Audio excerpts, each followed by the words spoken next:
to Les Schwab Tire Center's Outdoor GPS, presented by Fisherman's Marine and Outdoor. Good morning, everybody. I'm Owen Hayes. You're watching Les Schwab Tire Center's Outdoor GPS, presented to you by Fisherman's Marine and Outdoor, and I will be giving you plenty of reasons to head that direction this weekend, of course. It is Labor Day weekend, the end of summer, and I couldn't be happier, as you can tell. The 30th of August, it's the opening day for bow season here in Oregon, and just because I love you all so much, I'm here. Although you've never seen me out there in the woods on opening day during bow season for whatever reason, although I do get 8 days this year, so I'm excited about that. But today, we're buried. Typically, we would have an in-studio guest, or at least that's what was set up for this morning. Unfortunately, calendars and this and that kind of screwed all that up. So we're going to have a tech tip show today. But we'd love to hear from you too. It's the North American Metals Hotline. It's 503-548-6777. Questions, comments, reports. I'd love to hear from you. And because of the tech tips, if you have questions on those, you can call and ask questions or inject some information if you'd like to as well. We're going to talk about September salmon. Not September Chinook or September silvers. We're going to talk about both of them. Different ways to target them, either it be on the Columbia, down in Tidewater, different tributaries, whatever it might be. We're going to talk about wobbler fishing, plug fishing, and twitching for silvers, and Chinook for that matter, depending on where you might be. But we're going to cover a ton of ground talking about different ways to go after salmon in September. Now, in this upcoming segment, our report segment, the reports from the main stem Columbia are very interesting. Reports from down low in the estuary as things are starting to wind down there for the retention of Chinook. Lots of questions about extensions down there and extensions even up in the main stem. No information on that, so you continually have to be checking what is or isn't open based on the different zones on the Columbia. Now, you don't have to worry about that kind of stuff along the coast if you're going to be in the tributaries or bays, whatever it might be. Those are completely different. So you got to be kind of an attorney to keep up with all this stuff. So just make sure that you do, so I don't want to get you in trouble. But we're going to cover my favorite ways to go after them on the Columbia. We're also going to talk about my go-to lineup for fishing wobblers, and been getting questions about the availability of wobblers as well, no matter where it is that you might shop, if it's at Fisherman's or someplace else. Got a couple of questions about that this week.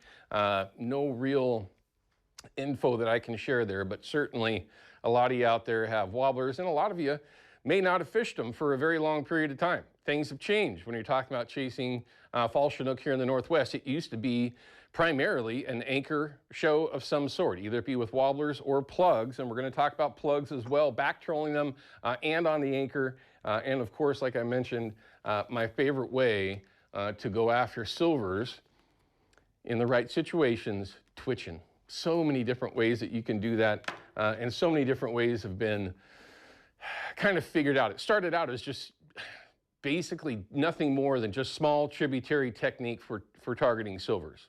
Turns out it's very effective on big rivers like the Columbia, the Willamette, and estuaries, saltwater. It's pretty interesting how twitching has become so popular, and for a good reason. We'll also talk about rod and reel combo for doing that, the ideal kind of setup that you would want to use for twitching, and not necessarily specialized. You can get away with it with a lot of different things, but if you really wanted to get into it the right way, the right rod and reel combo is pretty important when you're talking about twitching. Of course, so this upcoming segment will have fish counts, river levels, a couple of reminders to get out there to you, and we're going to check in with Peyton Major and find out what this weather is going to do. Seems like summer doesn't want to go away, but we'll find that out together in just a little bit. Then we'll also have the deal of the week for Fisherman's Marine, which is perfect timing for silvers as they start to show up in so many different areas, which there's quite a few already, even looking at the counts going over Bonneville. Interesting numbers of silvers already, which is a darn good thing. And based on some of the reports coming from the Astoria area and those numbers of silvers being caught in the mix of Chinook is really promising for September, and then of course going into October where they are available to target. And it does look like we got some calls that are coming in. We'll get to those in just a second. So In the end, we're going to try to cover as much ground as we can for targeting those September salmon. But if we can, let's go ahead and take our first call of the morning. This is Clay, and it looks like he's got a comment about life jacket safety. Clay, can you hear me all right? Yes. Looks like you got a comment or a question for everybody. What's going on? Well, I love watching your show. Great fan of it. But every time I see you guys, nobody's wearing a life jacket. Why is that? Depending on what it is you're referring to. If we're out in the boat or here in the studio. Out in the boat. My dad, when I was a kid, I had a boat that I could go out on the marina, but his words was, "You better have your life jacket on." Which is great advice. Why don't you guys wear them? Yeah, I would highly recommend it for everybody if they want to wear a life jacket when they get out there. I typically don't wear one. I don't intend on going in, but accidents happen. We all know that, so having a life jacket is very, very important, especially right now with so many people over this Labor Day weekend that are going to be out playing around either on lakes or rivers or whatever it might be. Definitely having life jackets handy is going to be a good thing, if not having them on at all times. Don't remember, though, or don't forget, kids under 12 absolutely have to have them on at all times, and even when they're in the boat, it's a good idea to keep them on at all times. But Clay, you're right. Everybody should be wearing their life jackets, obviously, to keep themselves safe. Accidents are called accidents for a reason. Can we take Mark's call as well? I'm going to assume that we can take Mark's call. Let's go ahead and talk to Mark. Looks like he's got an East Columbia River report at the Deschutes, which in our upcoming segment, we're going to have fish counts, right? And it's going to show steelhead, and that's kind of concerning. Because when I think about the Deschutes area right now, I'm thinking about steelhead, but there's a lot of options over there.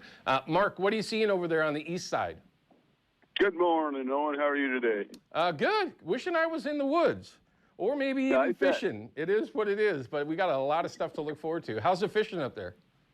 So the fishing has been pretty good. Looks like the egg guys are doing the best this morning. Oh.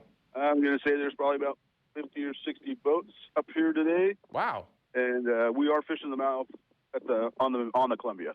Gotcha. Are you trolling or are you hover fishing as well? We are trolling today. We've seen probably 3 or 4 caught trolling, and I would say about 7 or 8, maybe even up to 10 on eggs. So definitely the egg hover guys are doing the best this morning. Has it been, the counts have been really sporadic. I don't know if you've watched them, Mark, but we went all the way down to 2,000, and we'll have this when we come up in this next segment, everyone. But yesterday was a huge number, the biggest number that we've seen yet. Has this been progressing, or has it been just the last handful of days where that fishing's gotten better? I would say the last couple of days, and I was looking at the counts, there's a lot of fish going over Bonneville, but not that many going over the Dalles. Right, they just haven't made that long push yet. Yeah, so we're kind of up here in that upper zone, so we're just kind of hoping for fish more than expecting, I guess you would say. Now, Mark, what are you guys actually trolling with up there? Are you doing the 360 thing? Are you trolling plugs? Are you doing both? What are you actually doing? So we have 2 poles out, both 360s. One of them's got a 3.0 stuffer bait spinfish with tuna, a little bit of gooey, and the other one has got another 360 on it, and it's got a 3.5 Simon with a copper blade. Okay, gotcha. So overall, fishing is okay, or would you call it a little bit slow still?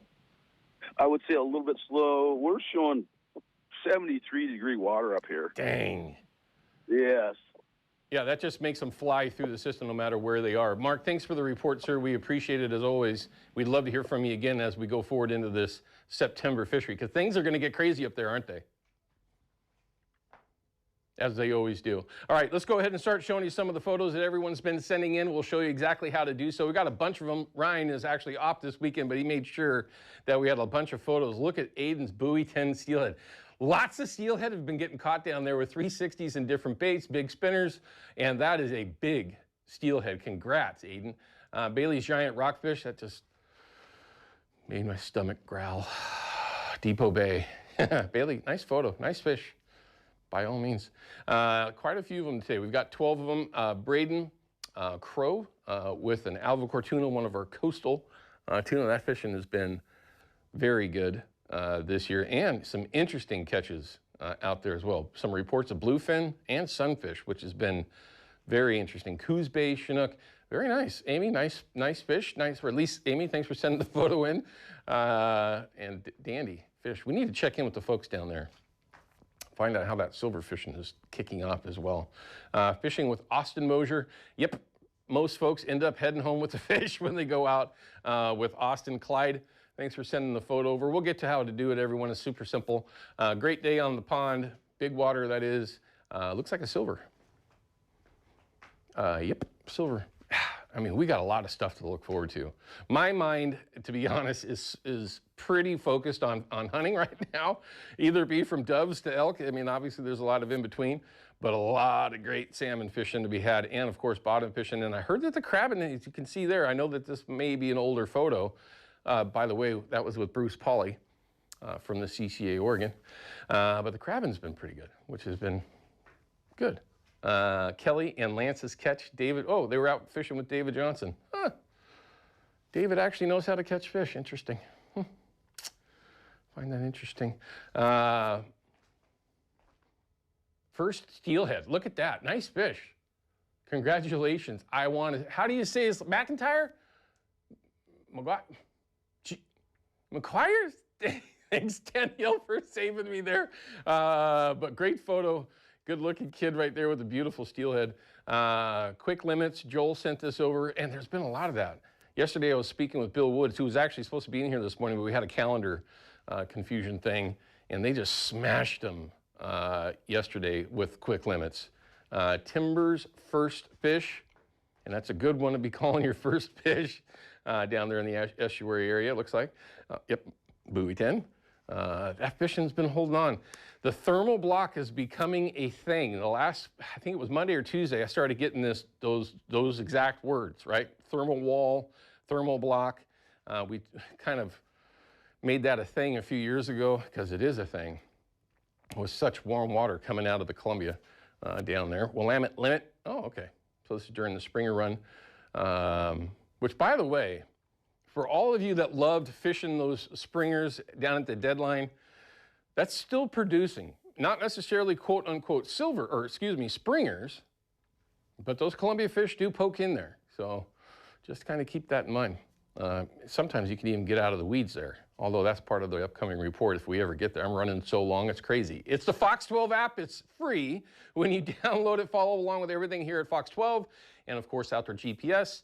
And it is the easiest way to upload your photos and videos that we show off every Saturday and Sunday morning. Okay, we're going to cut to a break. When we come back, we're going to have our field report, fish counts, river levels, and of course some reminders. But don't forget, GPS@abbeys.com is where you need to go to enter in to win that giant pizza from Abbeys once per week to enter yourself in. Okay, we'll be back in just a couple of minutes, and we're also going to check in with Pate Major and find out what this weather is going to do the next handful of days. We'll be right back.